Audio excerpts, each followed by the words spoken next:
Happy Sunday, guys! Magluto tayo ngayon ng mahiwagang itlog. Pagkatapos ko lang din pong maligo kaya nakapag-workout na naman tayo. Pero ngayong linggo, isang beses lang ako nakapag-workout. Kaya kabisi nga ang natin sked po. Heb je deze al gezien? Oh, dat is mooi. Maar mama, zo meteen, daar is het weer helemaal weg. Daar is het weer helemaal wit. Yeah? Ja. Ja. Wala pa kaming maisip na plano ngayong araw kung anong gagawin. Ang plano nga sana today, magpunta si Dysonina's World sa bahay. Pero kay kaganda po ng weather, so naisip ko baka magalis na kami ngayong araw. Kaso kay wala man kaming maisip kung saan magpunta. Kasi yung mga theme park pala dito, mga sarado pa, sabi ni Marcel. Pero kay malay natin, magpunta tayo mamaya sa ibang city, maglakad-lakad lang. 2, 4. Kuya, gusto mo din ng egg? Nee, okay. Sa kanila. Tamaksak ko na siguro to. Ha? Sige, mamaya. O, sipag talaga ng kuya namin, guys. Pinaglinis po namin sila ngayon dito ni Mila. Nak, yung mga upuan, binalik mo na? Ibalik na mo ito kasi kuya nagwawalis. Tingnan niyo, magaling na yan siya. What's your Matthew? Maglabas po kasi kami ngayon, mag-walking tayo. Kay kaganda po ng weather. Mama. Po. Tali na naman ikaw ng buhok. Kaganda mo naman, princess. Oh, yay. Yung upuan nga, ibalik mo na. Nak? Ayun tapos itong isa. Mama, kan je de stoelen even wegdoen? Sa baba? Mamaya na lang yan sa baba kay tayo, maglabas na. Okay na yan dito sa dito, ito pa, kuya. Kuya, ito dito, Yan. Tapos itapon mo na yan sa basarahan. Kay, na tayo, labas. Mila, that horde day sa unit. That horde day sa unit, okay? Lagay ng maayos yan. Ayusin yung mga nyo dyan, autos. Ayusin yung mga sasakyan sa paglagay. Yan, hindi yan dyan. Yung upuan na yan. Doon yun, di ba? Siya. Sila din po kasi talaga yung pinapalinis namin minsan. Ang namin dito sa bahay, guys. Kalat mo, linis mo. Ayaw, food kinder chess. Tara, na tayo. Labas. Puno good ngayon yung likod namin sa sasakyan, guys. Nandiyan yung bisikleta ni Matthew Chapos. Tapos yung ni Mila. Trolley. Nak, ano yan? Bakit? Kaya mag-away, kaya maglabas tayo. Malapit lang yung pupuntahan natin ngayong dito, guys. Lakaran. Kaganda kasi ng weather. Tingnan nyo naman sa labas. Nagpakita si Mr. Sun. Pero parang buong linggo ngayon, maganda yung panahon. Tsaka sa pagdating din po ni Lito, maganda din yung weather. Pag hindi siya masyadong pagod sa biyahe, gala natin siya sa city center. Kaya pagkatapos kong trabaho. Pero kayong din niya kasi flight, parang 18 hours. Din mahaba. Kaya for sure pagod din yan siya. Kaya mabuti na lang na yung dating nila sa bahay, alas 10 po. Kay si Marcy nga sa kanya magsundo. So may mga ilang oras pa siya makapagpahinga. Tapos pag out ko sa work, mag-city kaming dalawa. Kaya abangan nyo yan, guys. Kaya kadami nang nag-aabang sa inyo sa pagdating na dito. Lalong-lalo na si Ma'am Josie Coral. May pala tayo i-shoutout din. Subscribers from to? America? Ay, nawala na. Wait lang. Ito, guys. Si Ma'am Gemma Gatdula. Hello po, Ma'am. Tapos may nagpapa-shoutout din ng nung nag-birthday siya, nakalimutan ko yung pangalan ni Ma'am, baka magtampo. Ito talagang dahil kaya minsan hindi ako mag-shoutout Kasi may mga nagpapa-shoutout din na minsan hindi ko na siya shoutout. So ang nangyayari, nagtatampo. Pero sa upload natin to parang may din, may gustong magpa-shoutout. Balikan ulit natin, guys. Ito si nakita ko na si Ma'am Emily Cervantes. Katagal ko ng subscribers din to si ano ma'am. Shout out po. Sa mga hindi ko po na shout out, tsaka yung sa nakalimutan kong i-shout out ng birthday niya. Pasensya na ma'am. Kay nakalimutan ko. Busy sa trabaho. Andito na pala tayo guys. Medyo busy siguro ngayon kaya may mga sasakyan na dito. Ganito po kasi kapag magandang panahon, madami ding mga Dutch na nagpupunta dito sa Cronister. May malaking to dito, mata ng frog. Palipad sana tayo ng drone pero kaya next time na lang kaya medyo malamig pa po sa labas. Baka lamigin si drone. Mas pinili niya guys yung magganyan siya oh. Nagkembot-kembot pa maglakad. Ay ginoo. Si Matthew naman po bisikleta yung gusto niyang dito ngayon. Dalhin. Ano mga laman ng mo dyan? Mila, nak, sino yung dala mong kunofo? Sino yung anak mo dyan? Ay, ginoo. And beard. Yung mga niya, oh. Laman ng trolley. Stroller niya, guys. Ito lang ang kagandahan dito, guys. Kaya may mga palaruan din po sila para sa mga bata. Ay, palaruin din namin yung sila, Matthew tsaka Camila. Pag summer, alam nyo, grabe niyan. Dito ka, busy. Kaya pwede din dito mag-picnic-picnic. Maligo dyan sa mga, patubig. Kaganda, diba? Kayo na mag-adjust sa hangin. I-park mo dyan, Mila. Ako ya. Matthew? Doon may i-park sa may bangkay. Doon si Papa upo. Sama. Go! Oh, sige.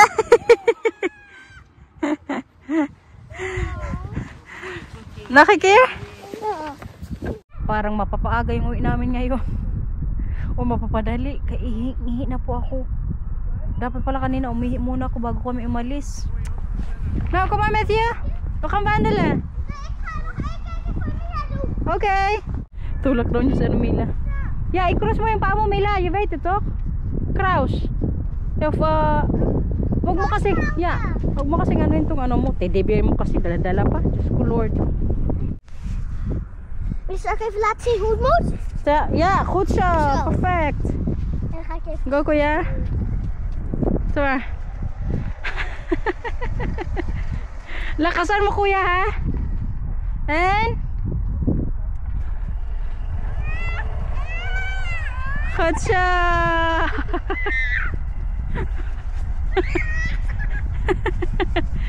Oh, klaar? Kom maar.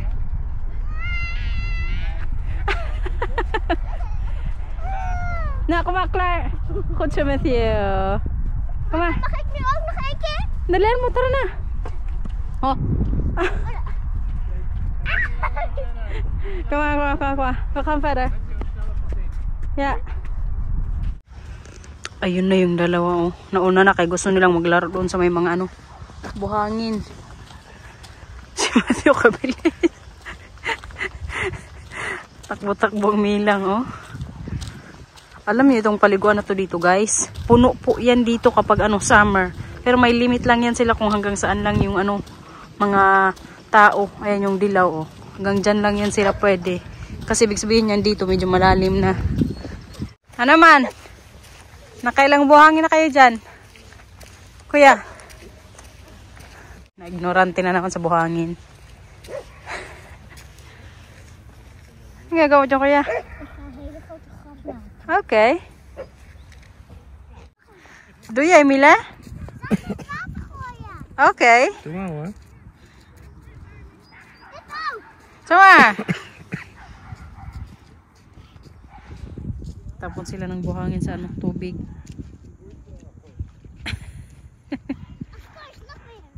Nak, gusto nyo dyan maligo kapag summer dito? Mila? Yeah? Pero yung tubig nila dito, guys, hindi ko masyadong bet. I mean, feeling ko dumi. Pero hindi po yan siya madumi, ha. Talagang ganyan lang po yung tubig nila dito. Ano yan? Kaganda magtambay dito, guys. Kay katahimik lang po. Was voor de mensen hoor. Hello. Hi. Ik kan niet meer naam schrijven. Narinig niyo yun, guys. Ganyan po dito kahit hindi nyo kakilala. Pag may magdaan, mag-hi hello yan sa inyo.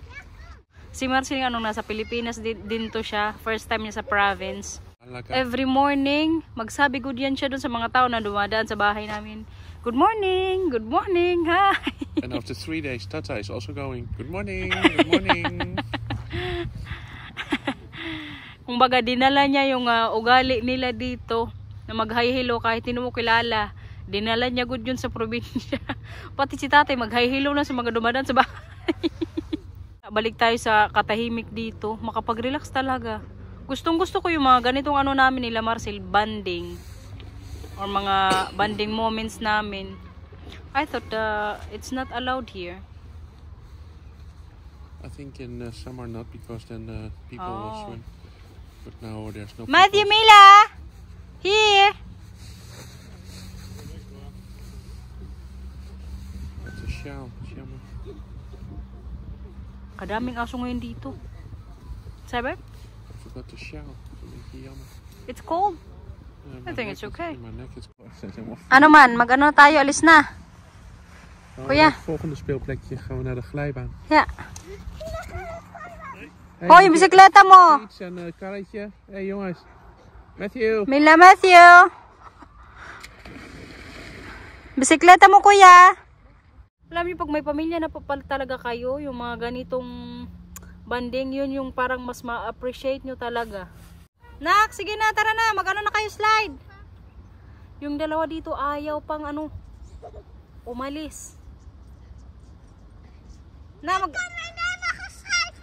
Opo, mag-slide na kayo doon?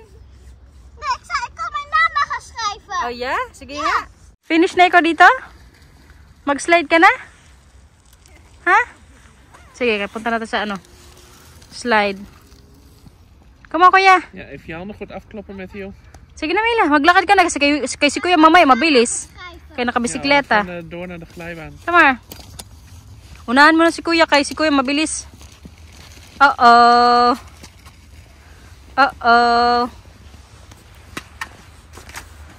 Naku, huwag mong si Mila. Huwag mo na namang asarin. Unahan niya yung kaya nakabisikleta siya. Ito yung gusto ni Marcy sa bahay, guys. Yung mga ganito. This is the one that you like in the garden. Yan sana yung gusto niyang itayo doon. Glijden aan één kant en niet dat huisje, maar een schommel aan de andere kant. Ganyan daw yung gusto niya, tapos may swing pa. Ako lang talaga yung pumigil dyan. Ha? Ik wil naar schommel. Punta ka doon kung gusto mo. Naar zo'n schommel. Nee. Wat op het thuis.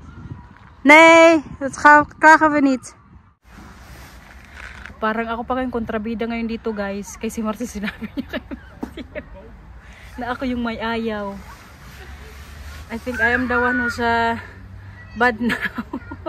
Who's bad? Because you told them that I don't want it in the garden. Yeah, but you need to motivate them. I like to make it for them.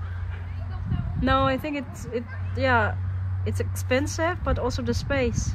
You know, expensive if it's being played a huge amount, then it's good. Yeah, but Space is a different thing. yeah, but I don't want it. I think just the big slide is okay in the garden. That's it. But a big slide like this needs like a tower or a house. Yeah, but or there's also like a metal that just connect to there, and then they can to where? slide. Connect to where? Connect to something like a trap, like that. Yeah. So then you still have a house like that. No, not a house.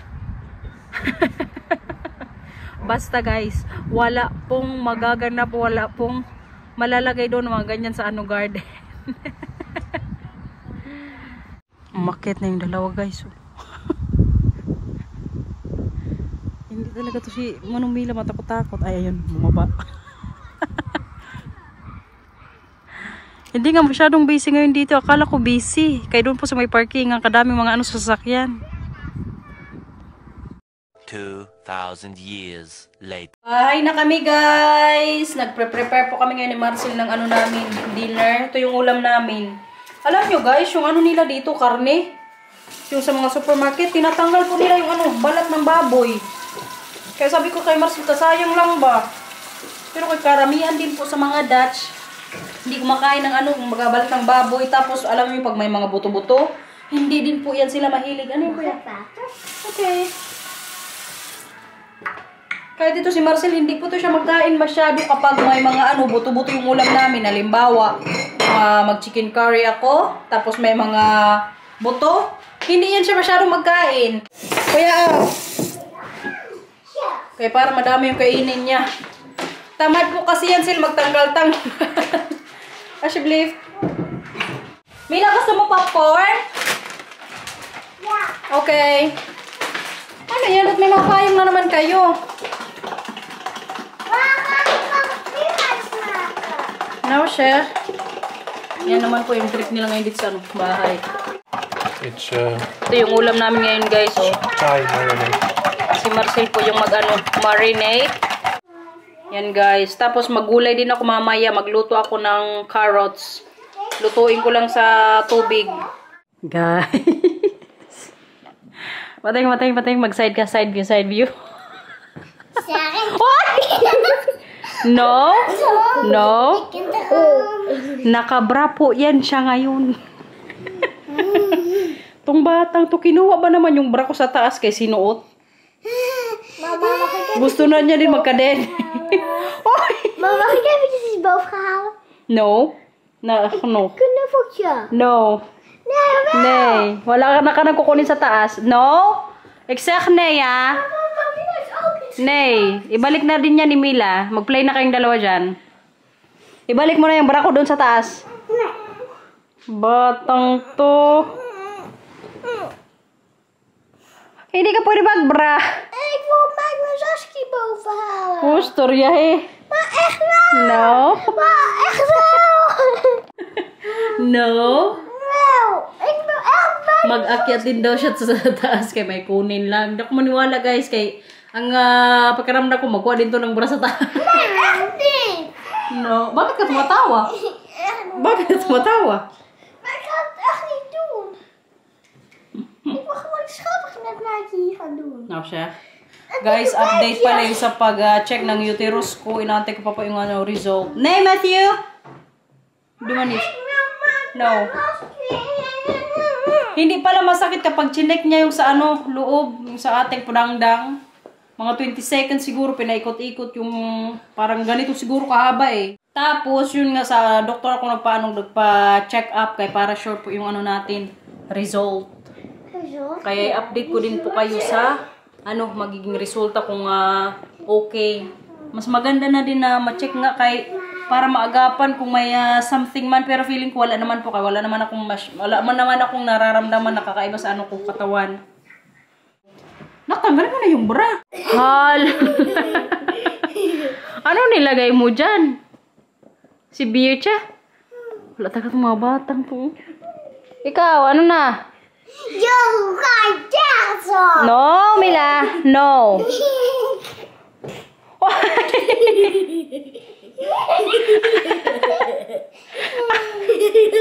Bakit kaya kalaki ang tiyan mo?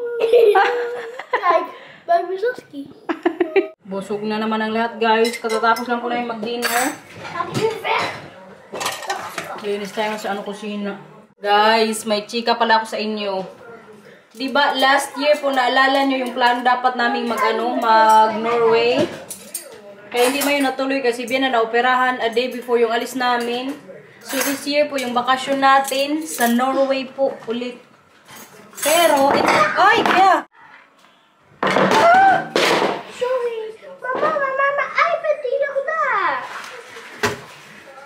Mama, mijn iPad die lag daar.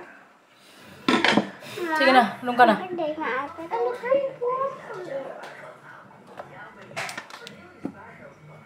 So, naglagan yung mga camera dito. Nalaglag yung ko, 360. Ay, buti na lang napigilan ko sarili ko, guys. Yung hindi ako magalit talaga kay Matthew.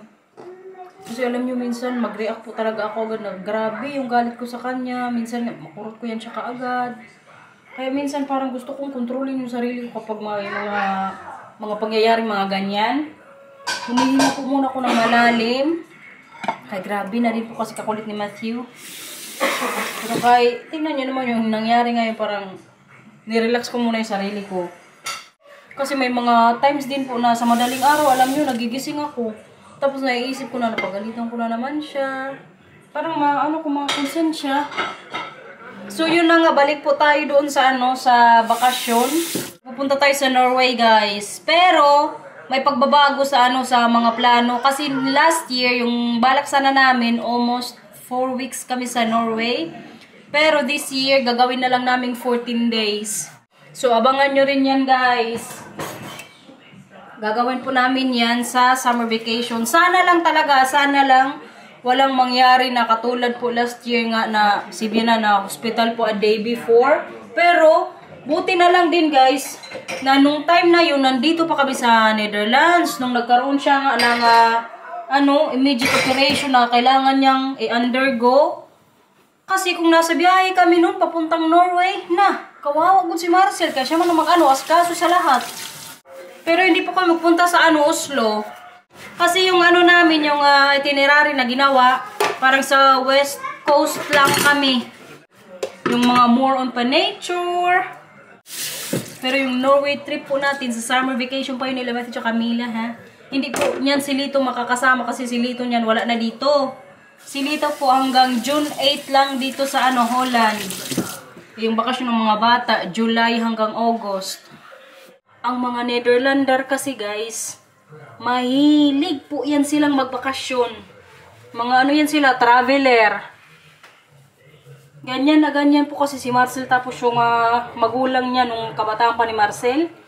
Lagi din yan sila, wala sa Netherlands kapag vacation. Mas malala yung dati sa kanila kasi alam nyo, sabi ni Binang babae, minsan wala po dito sila sa Netherlands 2 months. Kaya nandun lang sila sa may camping o kung saan-saan sila magpunta. Kasi sila Binan po mismo din, mahilig din yan mag-travel ng kabataan nila. Kaya siguro si Marcel doon niya yun na kuha. Kasi kung mapapansin nyo po, every vacation or every summer po talaga, wala kami niyan dito sa Netherlands. Pero alam nyo din, guys, kanina ba tinanong ko din si Marcel, sabi ko sa kanya, kaya gusto man natin ituloy yung Norway this year. Ang gusto ko naman next year, doon tayo sa Pilipinas, sa bakasyon ng mga bata. Pag-isipan daw namin ng mabuti kaya ang budget delikado. Pero kaya open naman si Marcel na yun nga yung gawin namin next year. Kaya sinabi ko sa kanya na ang gusto ko pag may budget next year, doon kami sa Pinas. Kasi makakauwi lang talaga kami sa Pilipinas, guys, na kaming 4 talaga, na kompleto kami. Kapag vacation po sila Matthew at Camila, kasi si Matthew at Camila nga full-time na sa school. Ibig sabihin niya, ang tawag nila niyan dito, leerplicht na. So hindi na yung pwedeng basta-basta ipa-absent sa school. Kung ipa-absent mo man yan ng matagal, kailangan magawa ng letter, tapos parang may kailangan ka ding bayaran sa school. Mahal pa naman ang bayad. Kapag matagal yung bakasyon ng bata, kaya priority din po kasi nila dito yung mga bata, pagdating sa mga study. Dito nga alam nyo, mga estudyante po dito, libre po yan sila sa sa train. Halimbawa kung nag-aaral ka sa ibang city, libre yan sila. Except lang sa holidays, tapos weekends. Yun yung kailangan nilang magbayad. Halimbawa, college ka na. Libre ka niyan. Kung doon ka mag-aaral sa ibang city, wala ka po niyang babayaran dito as student. Kung estudyante ka, ha? At saka alam nyo sila, Matthew at Camila, libre din po yan sila sa bus. Hanggang mag 18 years old. Libre po dito ang bata. So, pag mag-bus kami nila Matthew at Camila papuntang city, ang magbabayad lang ako. Hanggang 18 years old, guys, libre yan sila. Ganyan po dito sa Holland. Mga train, pag students ka, may mga ka talaga, advantage. Pagdating sa mga, commute. Kaya hindi man po lahat ng mga estudyante din dito, may mga sasakyan. Yung iba nga, kahit may sasakyan, mas pipiliin pang mag-train nila, kaya makatipid din. Kasi libre eh. Kasi yung colleague ko, may anak din yan siya, nag-aaral sa ibang city. May sasakyan yun, pero sabi niya, hindi ginagamit yung sasakyan papunta sa school. Kasi syempre, pag gasolina pa, magbayad-bayad, mag-drive. Pero kapag mag-train, Wala kasi libre eh. Walang gastos. Di ba? Kaganda po ng ano nila dito pagdating sa pag-aaral. Kumbaga priority talaga nila yung mga ganyang bagay. Sana all na lang estudyante dito sa Holland. Libre. Tapos din sa kusina. Makapag tayo ngayon dito. TikTok na. Died? Who out? Oh. Like and subscribe for maybe for and that's for bye and perfectos. Bye-bye guys. End up na. Chuy. Si Kuya naman. Katatapos lang po nilang maligo kay Sunday. Lagi namin to sila pinapaliguan. Kuya, bye-bye ka sa vlog, hindi? Thank you for watching. Ingat po. Bye-bye. Kakapal na ng buhok mo na. Please like and subscribe.